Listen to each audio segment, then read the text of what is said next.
My father handed my life's work to my incompetent brother, Aaron, and his manipulative fiancée, Genesis, during Sunday dinner. He thought I'd beg to stay. Instead, I quietly packed my things, canceled my proprietary software license, and watched their empire crumble from a distance. Before we continue today's story, we have an urgent announcement to make. Due to technical issues, we are pivoting towards another channel. Please subscribe to our new channel, Inherited Revenge. You can find the link in the video description, the pinned comment, and the collaboration tag on this video. Make sure to switch over now so you don't miss out. Thank you for your support. Now back to the story. I was sitting at the mahogany dining table, the one my mother had refinished by hand 3 months before she died, nursing a migraine that had been threatening to split my skull open since Tuesday. It wasn't just a headache. It was the physical manifestation of 14-hour days, 7 days a week for the last 6 years. My body was screaming for rest, but my father, William, had insisted on this mandatory family celebration. He wouldn't tell me what we were celebrating, only that my attendance was required if I wanted to remain in good standing with the family. That phrase, "in good standing," should have been my first warning. It was corporate speak, cold and transactional, used by a man who had slowly ceased to be a father and had become merely the chairman of the board in my life. I looked across the table at my brother, Aaron. At 29, he still had the soft, unweathered look of someone who had never truly lost sleep over a payroll deadline. He was currently swirling a glass of expensive Cabernet, vintage, on the company card, no doubt, and whispering something into the ear of his fiancée, Genesis. Genesis giggled, a sharp, tinkling sound that grated against my nerves like sandpaper. She was 26, a brand ambiguity consultant, whatever that meant, and had been in Aaron's life for 6 months. In that short time, she had managed to alienate the warehouse manager, insult the head of HR, and somehow convince my father that the office decor was draining the team's aura. "Valentina, you haven't touched your steak," William said, his voice booming from the head of the table. He didn't look at me. He was busy cutting into his own meat with a precision that felt aggressive. "I'm not feeling well, Dad," I said, my voice barely above a whisper. "I spent the last 3 nights at the distribution center fixing the routing error that the night shift manager caused. I'm just exhausted." "Exhaustion is a mindset," Genesis chimed in, smiling sweetly. "You really should try manifestation, Valentina. If you manifest energy, the universe provides." I gripped my fork tighter, my knuckles turning white. "Manifestation doesn't organize international freight logistics, Genesis. Hard work does." Now, William interrupted, raising a hand. "Let's not bicker. Tonight is a night of joy, a night of looking forward." He stood up, tapping his knife against his wine glass. The sound rang out, sharp and piercing, silencing the room. Even the air conditioning seemed to hum quieter in anticipation. "I have an announcement," William began, his chest puffing out. He looked at Aaron with a warmth I hadn't seen directed at me in a decade. "For 40 years, this company has been my life, but a man knows when it is time to pass the torch. I have been doing a lot of thinking lately about legacy, about the future, about the name on the building."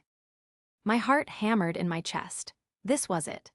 After 10 years of sacrifice, of skipping vacations, of ruining my own relationships because the business always came first, he was finally going to acknowledge it. He was finally going to name me CEO so he could retire to his lake house. I straightened my posture, ignoring the throbbing in my temples, ready to accept the responsibility I had effectively been carrying for years anyway. "It is traditional," William continued, his gaze sliding past me to rest solely on his son, "for the business to stay in the male line, to carry the name forward with strength." The room went cold. The blood drained from my face so fast I felt dizzy. "So," William announced, beaming, "I am proud to announce that effective the 1st of the month, I am stepping down as CEO. And taking my place, leading us into the next generation, will be my son, Aaron." Aaron stood up, feigning surprise, buttoning his suit jacket. Genesis clapped enthusiastically, looking around the room as if waiting for applause that never came. I sat frozen, I couldn't breathe. "Dad," I choked out. William looked at me then, but his eyes were hard. "Valentina, don't make a scene." "But, Aaron," I stammered, my voice trembling. "Aaron doesn't know the difference between a bill of lading and a packing slip. He hasn't come to a single quarterly review in 2 years. I've been running operati. Ons, sales, and finance since Mom died." "And you've done a fine job as an assistant," William said dismissively. "But you're a woman, Val, you're 34. You should be focusing on finding a husband, starting a family. Not stressing over trucks and unions. It's not a look that suits you. You look tired. Old." "I look tired because I'm doing his job and yours," I snapped, the volume of my voice rising. Genesis leaned forward, her expression dripping with faux sympathy.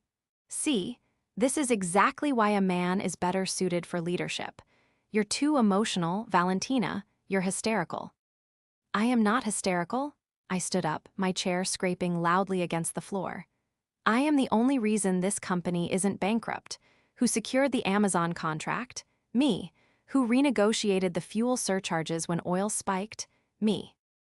And you were paid a salary for it," William said coldly. "Don't act like a martyr. You were an employee." "I'm your daughter's." "You're an employee who is becoming insubordinate," William countered, his voice dropping to a dangerous, low register. "In fact, Aaron and I have been discussing the restructuring. Genesis has some wonderful ideas about rebranding, making the company younger, fresher.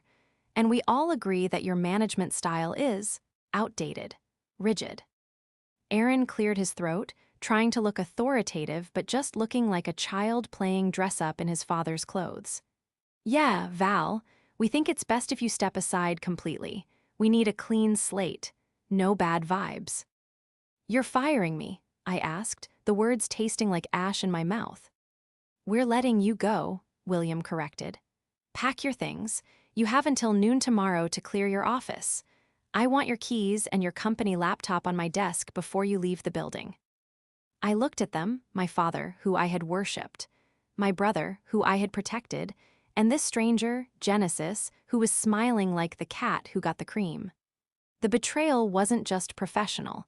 It was a visceral, physical blow that shattered the very foundation of my identity.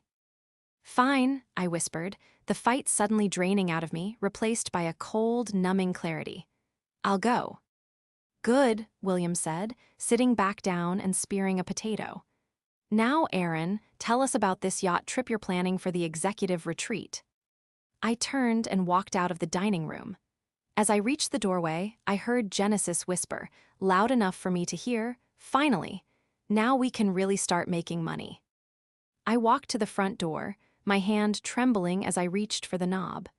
The pain in my head was gone, replaced by a terrifying calmness. The betrayal was worse than the diagnosis itself. It was a death sentence for the family I thought I had. The drive back to my apartment was a blur of neon streetlights and blinding rain. I didn't cry. I think I was in shock. My mind was racing, replaying the scene at the dinner table over and over again, dissecting every glance, every word. Traditional, emotional, assistant. When I finally walked into my quiet, empty apartment, the silence hit me like a physical weight. I had bought this place 2 years ago, but I had barely spent any time in it. My life had been the office. My life had been the warehouse. My life had been fixing William's mistakes and covering for Aaron's incompetence. I went to the kitchen and poured myself a glass of water, my hands shaking so badly I spilled half of it on the granite countertop. I stared at the puddle, watching the water drip over the edge, onto the floor. "Pack your things." He wanted me gone by noon. He wanted my laptop. He wanted my keys. A dark, bitter laugh bubbled up in my throat. It started low and then erupted into something frantic, echoing off the minimalist walls. They wanted a clean slate. They wanted to remove the rigid oversight that was holding them back. I walked into my home office, the one room in the apartment that actually looked lived in, and sat down at my personal desktop computer. It was a high-powered machine, one I used for gaming on the rare occasions I had free time, but mostly for coding. Coding was my secret solace. It was logic, it was structure, it was fair. If the code was right, it worked. If it was wrong, it broke. There was no nepotism in C++. I booted up the system, the hum of the cooling fans sounding like a jet engine in the silent room. I navigated to the cloud server where I hosted my personal projects. William and Aaron thought the company ran on magic. They thought the trucks just knew where to go, that the fuel efficiency reports generated themselves, that the client billing was automated by some standard industry tool we paid a subscription for. They were wrong. 5 years ago, the company was bleeding money. We were using outdated spreadsheets and whiteboards. We were losing packages, missing delivery windows, and hemorrhaging fuel costs. We couldn't afford the multi-million-dollar enterprise resource planning software the big logistics firms used, so I built one. I spent 6 months of sleepless nights teaching myself Python and SQL, building a custom, proprietary system I called Velocity. It handled everything: dynamic routing based on traffic and weather, automated invoicing, driver compliance tracking, and predictive maintenance scheduling. But because the company was broke at the time, and because I was smart enough to listen to my mother's old advice about protecting myself, I never sold the software to the company. I never transferred the IP rights. I retained full ownership of the code and the server it ran on. I had leased it to the company for $1 a month, a formality, a token agreement to make it legal. I opened the digital contract folder. There it was. License agreement, revocable at will by the licensor with 24 hours notice. I stared at the screen, the blue light reflecting in my eyes. They wanted my company laptop. They could have it. It was just a shell. The brain of the operation, the nervous system that kept the entire fleet moving, lived here on my private server under my name. I wasn't just the operations director. I was the architect of their entire reality. But they had forgotten one crucial thing. I whispered to the empty room, my finger hovering over the mouse. You can fire the driver, but you can't fire the engine. I didn't click the terminate button yet. Not tonight. I needed to do this by the book. I needed to pack my office, hand over my keys, and look them in the eye one last time. I wanted them to feel the victory. I wanted them to feel safe. Then, when the sun went down and the trucks were loaded for the Monday night long-haul routes, I would pull the plug. My phone buzzed on the desk. It was a text from Genesis. Hey Val, just wanted to say, don't take it personally. We really think this is for the best. Maybe you can take some time to find yourself. We're going to need your parking spot for my new Tesla, by the way. Zoxa. I read the message twice, then I deleted it. Find myself? Oh, I was about to find myself, all right. And they were about to find out exactly what happens when you throw the captain overboard in the middle of a storm. To understand why the betrayal cut so deep, you have to understand the dark days. That's what the long-term employees called the period 5 years ago, right after my mother passed away. William fell apart. He stopped coming in. He stopped caring. He spent his days at the country club and his nights drinking expensive scotch, ignoring the mounting piles of debt notices on his desk. Aaron was 24 then, fresh out of a university program he had barely passed, thanks to significant donations from Dad. He wasn't interested in logistics. He was interested in the image of being a businessman. He bought a flashy car on the company lease, hired his frat brothers as consultants, and tried to pivot the business into luxury courier services for high-end fashion brands. It was a disaster. We lost 3 of our core industrial contracts because Aaron forgot to renew the hazardous material certifications. The drivers were revolting because payroll was bouncing. The bank was threatening foreclosure on the main warehouse. I was 29. I had just been offered a lucrative position at a major tech firm in Seattle. I was ready to leave. I was ready to start my own life. But I couldn't let my father's legacy die. I couldn't let the 50 families who relied on us for paychecks lose their livelihoods.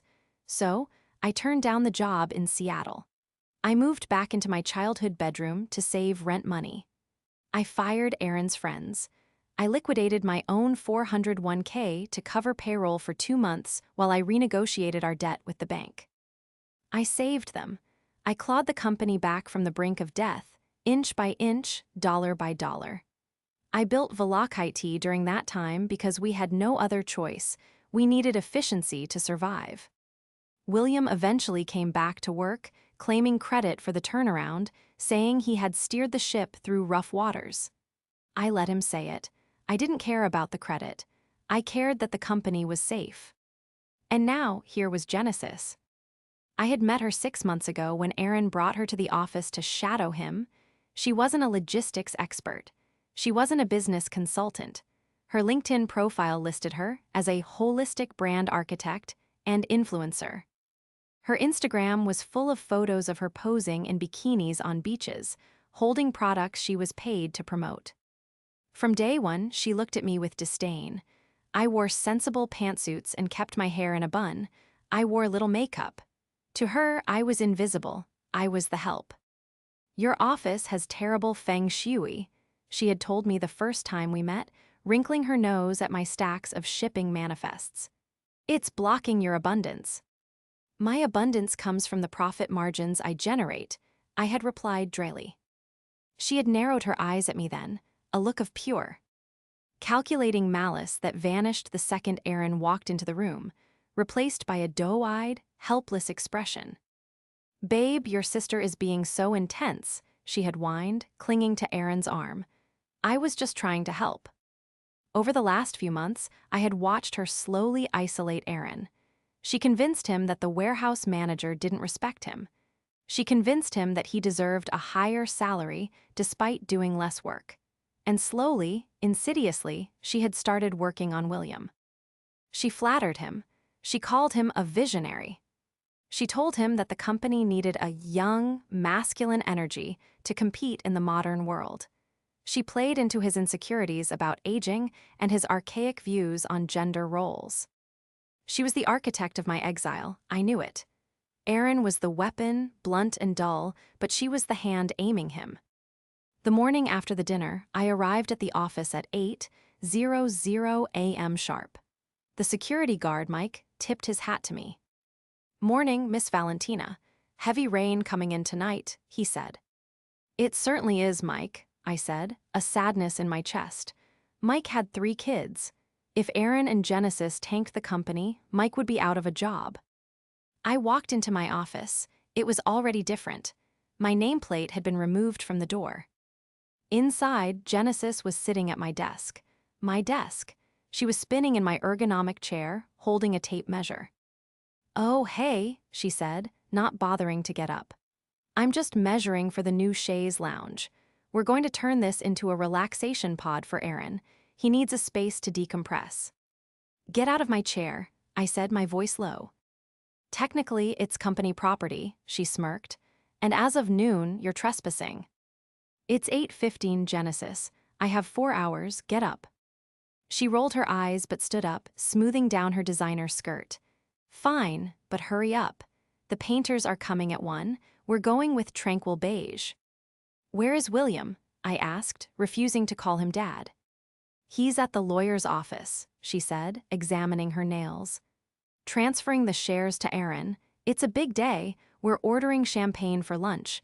You probably shouldn't stay for that. It might be awkward." She walked to the door, then paused, turning back with a predatory grin. "You know, Val, you should thank me. You were drowning here. You were never going to be the face of this company. You just don't have the sparkle."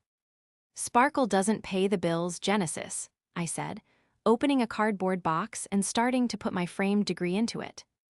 "That's where you're wrong," she laughed. "Perception is reality, and the reality is you're out and we're in." She left, her heels clicking down the hallway. I looked around the office. I didn't pack much, just my degree, a photo of my mother, and my favorite mug. I left the files. I left the binders. I left the operational manuals I had written. They wouldn't read them anyway. At 11:55 a.m., I walked down to the server room in the basement. I had one last physical task to complete. While the software lived in the cloud, the local handshake protocol, the thing that allowed the office computers to talk to the cloud, was installed on a dedicated localized server rack. I didn't destroy it. I wasn't a vandal. I simply logged into the admin console, disabled the auto-renew feature for the Velocity license key, and set the expiration parameter to strictly follow the contract. Midnight tonight. Then, I placed my keys on top of the server rack. I walked out the back exit, avoiding the main lobby where I could hear corks popping. I got into my car, turned off my company phone, and left it on the passenger seat. I drove away. They wanted a fresh start. They were about to get a hard reset. The clock on my computer screen clicked from 11:59 p.m. to 12:00 a.m. Monday had officially begun. I sat in the dark of my home office, illuminated only by the soft blue glow of my server's dashboard. On the screen, a cascade of status indicators began to flicker. One by one, the connection nodes to the Miller Logistics on-site server turned from green to red. Client authorization failed, route optimization protocol suspended, driver manifest sync disconnected. It wasn't a crash, it was a scheduled cessation of services. My software, Velocity, the brain that told 58 trucks where to go, what to load, and when to sleep, had simply stopped talking to the body. I didn't feel the surge of malicious glee I thought I might. Instead, I felt a heavy, cold resolve. It was like watching a patient flatline after you've been forced to pull the plug against your will. I took a sip of herbal tea, the warmth spreading through my chest, grounding me. "Goodbye, Miller Logistics," I whispered. I didn't go to sleep immediately. Instead, I opened a new browser window and began to type. If I was going to war, I needed armor. I drafted an email to Sarah, an old college roommate who is now a ruthless intellectual property attorney in Chicago. I attached the original licensing agreement, the metadata proving the code's creation date on my personal machine, and the termination notice I had legally queued in the system. Subject: potential IP theft, unauthorized use of Velocity. Sarah, I was terminated today. My family is retaining the hardware, but as you know, the software license was month to month. I've revoked access. I anticipate they will attempt to bypass the lock or claim ownership. I need a cease and desist drafted and ready to fly by morning. Also, looking into Genesis Thorne, she's the new consultant. Something feels off.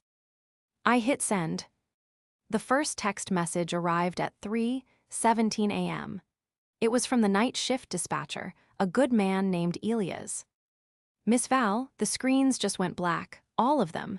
Drivers are radioing in, they can't access their digital manifests. The tablets are bricked. Is this an update?" I stared at the phone. I wanted to reply. I wanted to tell Elias how to switch to manual, how to pull the hard copies from the filing cabinet in the back office. But I couldn't. Helping them now would imply I was still an employee. It would imply liability. I swiped the notification away and put the phone on Do Not Disturb. By 7:00 a.m., my phone screen was a wall of missed calls. 14 from William, 22 from Aaron, 3 from a number I didn't recognize, presumably Genesis. I made myself a full breakfast, scrambled eggs, toast, fresh coffee. I sat by the window and watched the rain lash against the glass. For 10 years, my Mondays had been a race against time, a blur of cortisol and caffeine. Today, the silence was deafening, but it was mine. At 8:30 a.m., I finally picked up the phone. I didn't call William. I called the State Department of Transportation. "Good morning," I said, my voice steady. "This is Valentina Miller. I'm calling to update the registered safety officer for Miller Logistics, dot number 894,420. "Certainly, ma'am, go ahead. I am formally resigning as the Hazardous Materials Safety Director and Compliance Officer, effective immediately. Please remove my certification from the company's operating authority." "Understood," Just so you know, without a certified officer on file, the carrier's hazmat permit is automatically suspended within 24 hours. I am aware, I said. Please notify the carrier. I hung up. That was the second trap. The software was the brain, the hazmat certification was the blood. Without me, they couldn't just move boxes slowly. They legally couldn't move their 3 biggest clients' freight at all. I was no longer the victim. I was the siege commander. The pounding on my apartment door started at 9:15 a.m. It was aggressive, rhythmic, and desperate. Valentina, open this door, I know you're in there. It was Aaron. I took a deep breath, smoothed my shirt, and walked to the door. I didn't open it immediately. I checked the peephole. Aaron was there, red-faced, his hair wet from the rain, still wearing the suit from yesterday's dinner. Behind him stood William, looking pale and confused, holding a black umbrella. I unlocked the deadbolt and opened the door just wide enough to be heard, but not wide enough to invite them in. "What do you want?" I asked calmly. "You hacked us," Aaron screamed, pushing his hand against the door frame. "You wiped the servers, everything is gone, the trucks are sitting in the yard. Amazon is calling Dad's personal cell." "I didn't hack anything," I said, leaning against the door jamb. "And nothing is wiped, the data is safe." "Then turn it back on," William shouted, stepping forward. He looked older than he had the night before. The arrogance was replaced by a frantic, sweating panic. "Fix it, Valentina. Now, this little temper tantrum is costing us thousands by the hour." "I can't fix it," I said. "I don't work for Miller Logistics. Remember, I was fired. I was told to pack my things." "Don't play games with me," William roared, his voice cracking. "You sabotaged company property before you left. That's criminal. I'll have you arrested." "It's not company property," I said, my voice dropping to a steely chill. "The computers are yours, the trucks are yours, but the software, Velok IT, that belongs to me." Aaron blinked, looking at William, then back at me. "What? No, it's on our servers." "It's on your servers under a licensing agreement," I corrected him. "An agreement that I signed as the developer and you signed as the CEO 5 years ago, Dad. You probably didn't read it. You were too busy at the country club. It was a monthly license, revocable at will." I saw the memory flicker in William's eyes. The vague recollection of signing a stack of papers I had put in front of him during the dark days, just happy that the problems were going away. You charged us," William stammered. $1 a month," I said. "And since I am no longer employed, and since you decided to go in a fresh direction, I decided to terminate T." "He vendor relationship. You wanted a clean slate, you got it. All my rigid oversight is gone." "You have to turn it back on," Aaron pleaded, his voice losing its edge and becoming whiny. "Genesis is freaking out. She tried to install QuickBooks, but it doesn't do routing. The drivers are threatening to walk. We don't know who is carrying what." "That sounds like a CEO problem, Aaron," I said. "Genesis is a brand architect, right? Maybe she can manifest a solution." "Valentina, please," William said, his tone shifting from anger to a desperate, manipulative softness. "We're family. You can't let the legacy die like this. Just come in. Turn it on. We can discuss a consulting fee." "A consulting fee?" I laughed, a sharp, humorless sound. "Yesterday I was insubordinate and outdated. Today you want to hire me." "We need the system," William insisted. "The system is not for sale," I said firmly. "And neither am I. You made it very clear that my services were no longer required. You wanted Aaron to lead. Let him lead." "You're killing the company," Aaron shouted. "No, Aaron," I said, looking him dead in the eye. "I was the life support. You just unplugged the machine because you didn't like the beeping noise." I started to close the door. "Wait," William yelled, jamming his umbrella tip into the gap. "The hazmat loads. The DOT sent us a suspension notice. They said the safety officer resigned. We have 6 tankers of industrial solvent sitting in the bay." "I am personally liable for those loads," I said. "My signature is on the compliance forms. Do you think I'm going to risk my license and jail time for a company I'm not allowed to enter? You need a certified officer. I suggest you get certified. It takes about 6 months of classes. 6 months, William turned white. We have 6 hours before the client voids the contract. Then you better start driving, I said. Oh wait, you don't have a CDL either. I kicked the umbrella tip out of the door jamb and slammed the door shut. I locked the deadbolt. I leaned my forehead against the cool wood, listening to Aaron cursing and kicking the door from the outside. My heart was racing, but not from fear. It was the adrenaline of finally, after 34 years, saying no. By Wednesday, the collapse of Miller Logistics was no longer a private family dispute. It was industry gossip. I sat in Sarah's downtown office, looking at the cease and desist letter she had just finalized. The high-rise view of the city was gray and rainy, matching the mood of the voicemails accumulating on my phone. They tried to hire a third-party IT firm yesterday, Sarah said, sliding a report across her glass desk. My sources say the firm walked out after 2 hours. Apparently, without your source code and the database schema, the raw data on their servers is just gibberish. It's encrypted. I encrypted it for client privacy, I said, sipping my water. Standard protocol. Well, to them, it looks like ransomware, Sarah smirked. Genesis is telling people you're a cyber terrorist. Let her talk, I said. What did you find on her? Sarah opened a manila folder. Genesis Thorne. Real name, Jennifer Thornley. Failed real estate agent in Florida. Sued twice for fraud in connection with a luxury lifestyle coaching scam. She has no degree in marketing, branding, or business. She met Aaron at a nightclub in Miami 6 months ago. I felt a cold knot in my stomach. She's a grifter. A professional one, Sarah confirmed. She targets small family businesses with weak leadership. She comes in, inflates the ego of the heir, alienates the competent staff, and tries to pivot the business into high-margin ventures that are actually just shell companies she controls. I checked the vendor list Aaron approved on Monday. She pointed to a line item. Thorne Global Consulting Retainer, $25,000.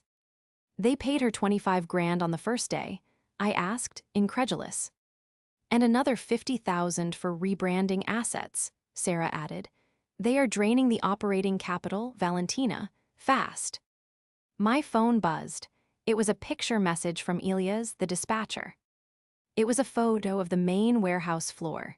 It was chaos. Pallets were stacked haphazardly in the aisles. Drivers were standing in a group, arms crossed, looking angry.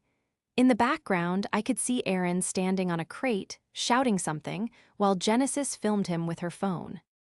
The caption read, "He's trying to use Google Maps on his phone to route the fleet. 3 drivers just quit. Amazon rep is here. It's over." I felt a pang of guilt. These were my people. Elias, the drivers, the warehouse crew, they didn't deserve this.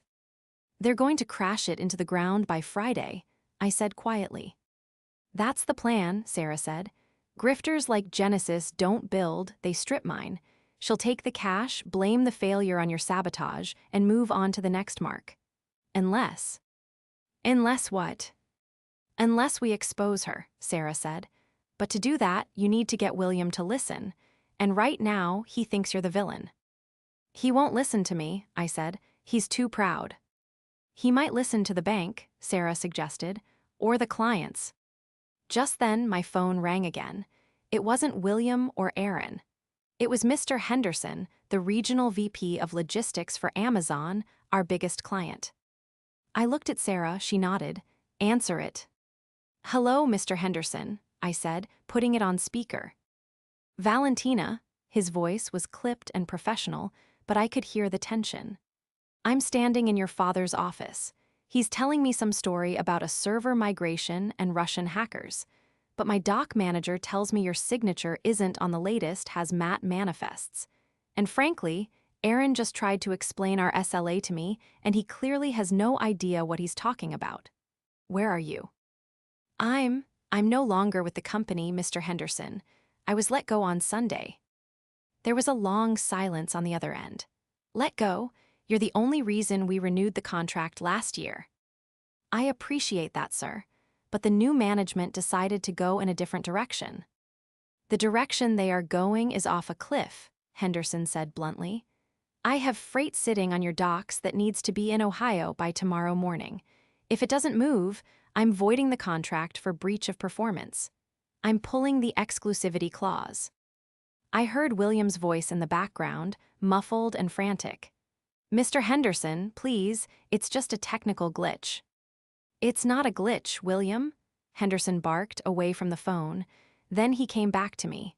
Valentina, if I pull this contract, Miller Logistics is insolvent, you know that. I know, I said. Is there any way to fix this? He asked. If you were, reinstated. I looked at Sarah. She was writing something on a notepad. Control. Mr. Henderson, I said slowly. I can fix the routing in 10 minutes. I can recertify the loads immediately, but I can't do that as a former employee, and I won't do it for the current management. I see, Henderson said, his voice lowered. There is a clause in our vendor agreement regarding key person insurance. You are listed as a key person. If you are removed without our prior notification, we can freeze payments. I didn't know that, I lied. I knew every clause, I wrote them. I'm going to freeze the payments, Henderson said. That should get their attention. I'm giving them 24 hours to resolve this. If you aren't back in charge by tomorrow noon, I'm sending in my own trucks to recover our freight, and I'm suing for damages. Thank you, Mr. Henderson. Don't thank me, Valentina. Fix it. I don't like dealing with amateurs. He hung up. I looked at Sarah. The payments are frozen, they have no cash flow. And they just paid Genesis $75,000, Sarah noted. Checks are going to bounce on Friday. Payroll is going to bounce. I stood up and walked to the window. The rain had stopped, leaving the city washed clean and gray. Tomorrow is the annual Driver Appreciation Barbecue, I said, remembering the schedule. William never misses it. He loves to play the benevolent patriarch, handing out burgers to the men. It's the perfect stage, Sarah said. Public, all the employees, the family. And Genesis will be there, I said, a plan forming in my mind. She loves an audience. I'll have the dossier on her fully compiled by then, Sarah said. Bank records, past aliases, the mugshots from Florida. Print it out, I said, turning back to her. All of it, make copies. What are you going to do? I'm going to the barbecue, I said, and I'm bringing the potato salad, and the truth. The stakes couldn't be higher. If I failed, the company died, and 50 families lost their income. If I succeeded, I would have to break my father's heart to save his legacy. But looking at the photo of the chaos in the warehouse, I knew I had no choice. The fresh start was over. It was time for the cleanup. The annual Driver Appreciation Barbecue was held in the gravel lot behind the main distribution center. Usually, it was a joyous event. The smell of slow-smoked brisket, the sound of classic rock blaring from speakers, and my father shaking hands with men he had known for 20 years. Today, however, the atmosphere was more like a wake than a celebration. I pulled my car up to the security gate. Mike, the guard, looked at me with relief washing over his tired face. He didn't ask for ID. He didn't ask if I was on the list. He just hit the button to raise the barrier and gave me a sharp, respectful nod. Give him hell, Miss Valentina, he muttered as I drove past. I parked my sedan next to Aaron's obnoxious new sports car. I grabbed the thick manila envelope from the passenger seat, the weapon Sarah had forged for me, and stepped out. The air smelled of burnt charcoal and tension.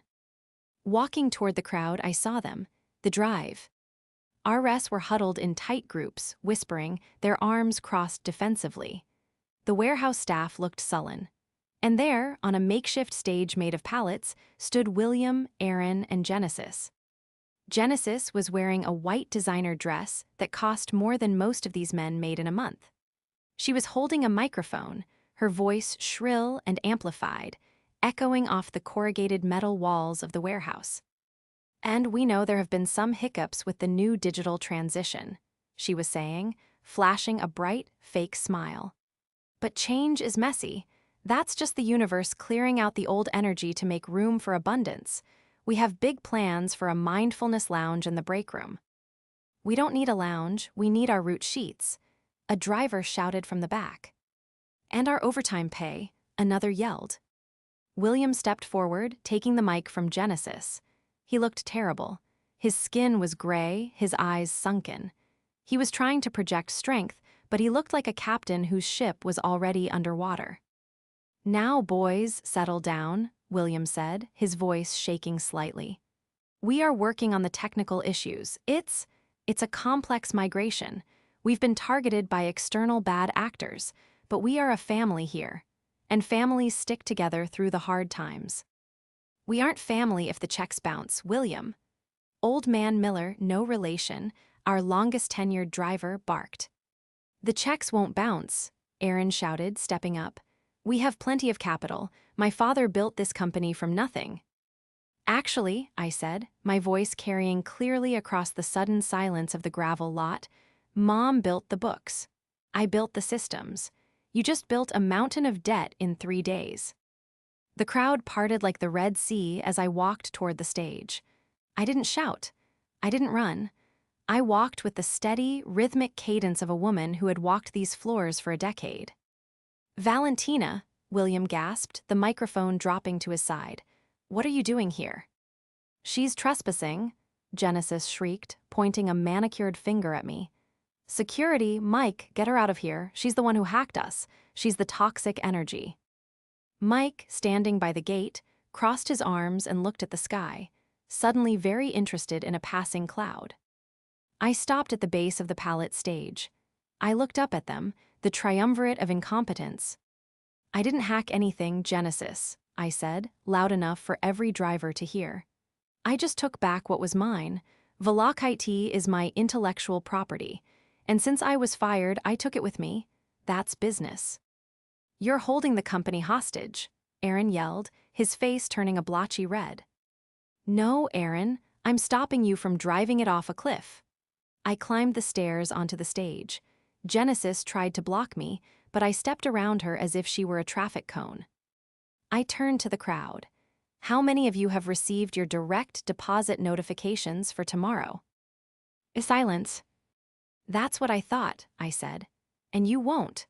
Because as of 20 minutes ago, Amazon, our largest client, froze all vendor payments to Miller Logistics due to breach of contract." A gasp went through the crowd. The rumble of anger grew louder. "That's a lie," William shouted, grabbing my arm. "Mr. Henderson wouldn't do that." "He did," I said, shaking him off gently. "Because you don't have a hazmat officer, because your trucks are sitting idle, and because he knows the ship is sinking." I turned to Genesis. She was looking for an exit, her eyes darting around the hostile crowd. "And as for the capital Aaron mentioned," I continued, opening the manila envelope, "it's gone." I pulled out the bank statement Sarah had flagged. In the last 72 hours, 3 transfers totaling $75,000 were made to Thorn Global Consulting for branding services. Services that consist of a few Canva logos and a plan to paint the break room beige. "That's standard industry rates," Genesis cried, her voice cracking. "I am a high-level consultant." "Really?" I pulled out the next sheet. A mugshot. It was Genesis, but with darker hair and less makeup, holding a placard that said PINELLAS County Sheriff. "This is Jennifer Thornley," I read aloud. "Arrested 2 years ago in Florida for wire fraud and operating a Ponzi scheme disguised as a life coaching academy. She pled down to a misdemeanor and probation. She's not a consultant, Dad. She's a predator. And she found the perfect prey." William stared at the photo. He looked at Genesis, then at the photo again. The resemblance was undeniable. "Jennifer," William whispered, "is this true?" Jennifer dropped the act. Her face contorted into a sneer, the love and light mask shattering completely. "Oh, grow up, old man," she spat. "You were begging to be fleeced. I want a legacy. I want a son to take over. You were so desperate to sideline your boring, workaholic daughter that you let me wah." LK right in the front door. I didn't steal anything. You signed the checks. You and your idiot son. Aaron looked like he had been punched in the gut. Babe, but we're getting married. We were getting married because you had a company, she laughed, a cruel, sharp sound. Now you have a parking lot full of angry truckers and a frozen bank account. I'm out. The lease on the Porsche is in your name, by the way. She turned to leave, but the crowd of drivers had tightened their circle. She looked at the wall of flannel and denim, then back at me. Let her go, I said calmly. She's not worth the jail time, boys. The police are already waiting at her apartment. The drivers parted just enough to let her scurry through, her high heels wobbling in the gravel.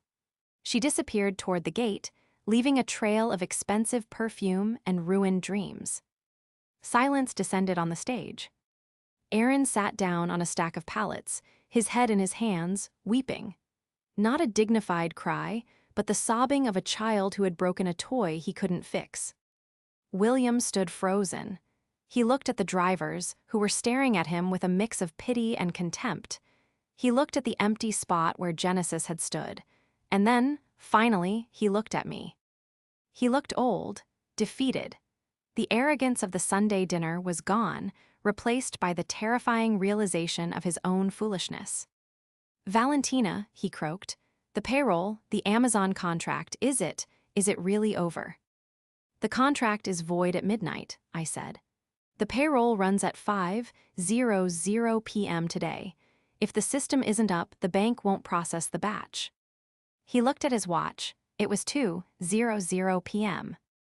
I can't fix it, he whispered. I don't know how. I know, I said. He took a step toward me, his hands trembling. Val, I made a mistake, a terrible mistake. I let pride, I let tradition. He couldn't finish the sentence. Tears welled up in his eyes. Save us, please, for your mother's sake. I looked at him. I could have walked away. I could have let it burn. It would have been justice.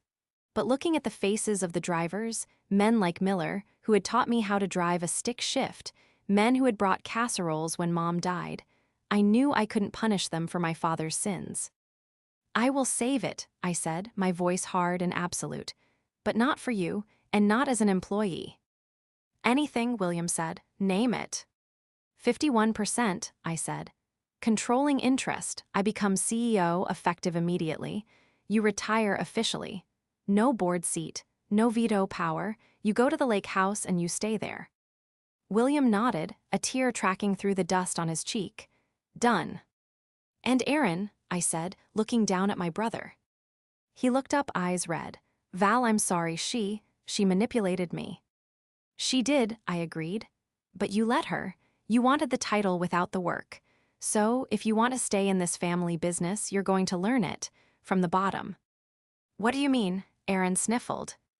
I pointed to the warehouse bay. You start on the loading dock tomorrow.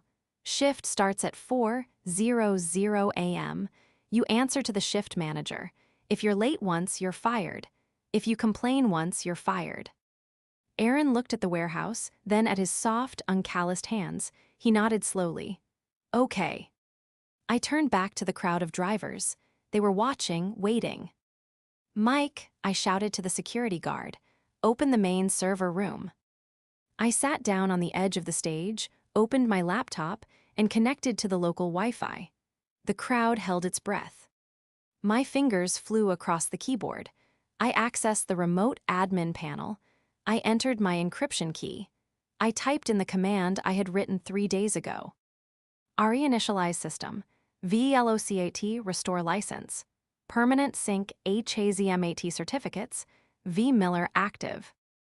I hit enter. For a second, nothing happened. Then, a low hum began to emanate from the building behind us.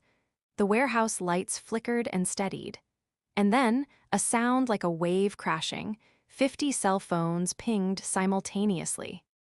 I got a route, a driver shouted, looking at his phone. Payroll just hit pending, another yelled. We're live, someone cheered. The tension broke. The drivers started clapping, a roar of applause that drowned out the hum of the servers. They weren't clapping for the company, they were clapping for the engine. I closed my laptop. I didn't smile. I just stood up, looked at my father one last time, and walked down the steps. I had a company to run. The next 6 months were the hardest of my life, but also the most satisfying. Cleaning up the mess Genesis left took weeks. We had to claw back the fraudulent payments through legal action, reassure our clients, and rebuild the morale of a workforce that had been treated like disposable cogs. William kept his word. He signed the transfer papers the next morning. It was a somber affair in the lawyer's office. He didn't try to negotiate. He didn't try to justify himself. He just signed his name, handed me the pen, and looked out the window. "Your mother always said you were the smart one," he said softly, staring at the city skyline. I was just too stubborn to see that smart didn't have a gender.